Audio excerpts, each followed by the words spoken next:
Good morning! Good morning! Good morning mga love! Magluto tayo ngayon ng ulam natin pantanghalian. Ang ulam natin mga love, igisa muna natin itong sibuyas.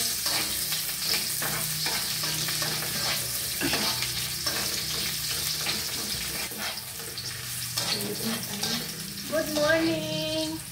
Luto tayo mga loves ng ulam natin ngayong tanghalian. Yan, ginisa ko na yung sibuyas at saka bawang. Lagyan na rin natin ng kamatis. Sangkutsa lang natin mabuti ang ating pampalasa, pang-aroma. Atin palang lulutuin ngayon ay munggo. Yan. Ilagay na natin to.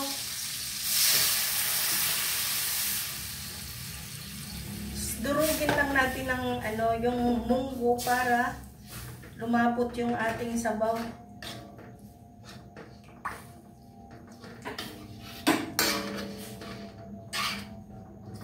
Yan.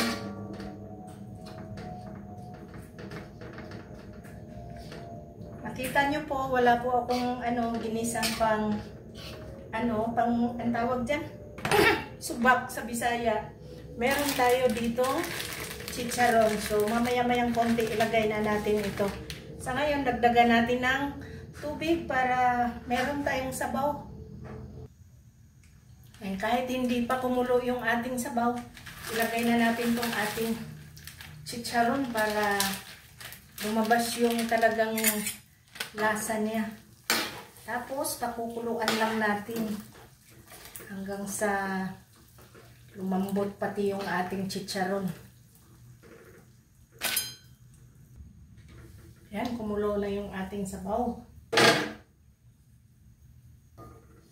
Haluin natin.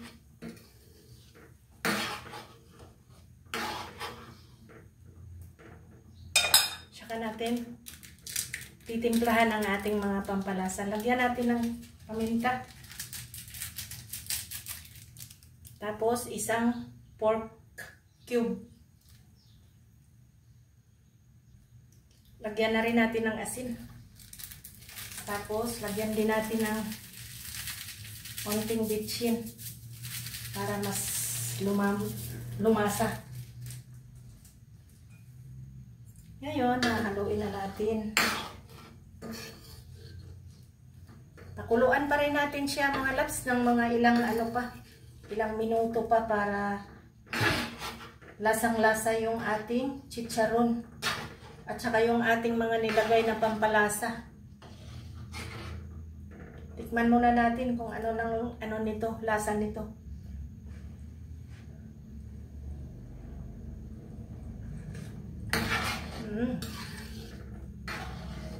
Sarap. Takpan muna natin.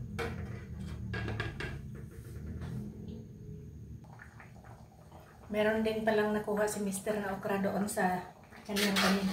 Lagay natin kasi pakaabutin lang ng pagtanda. Yan, tapos patayin muna natin.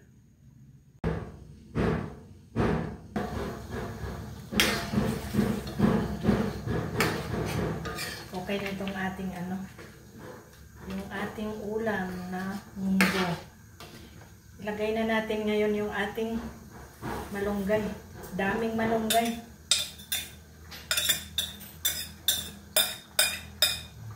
Yan. Mas masarap kasi kapag maraming malunggay.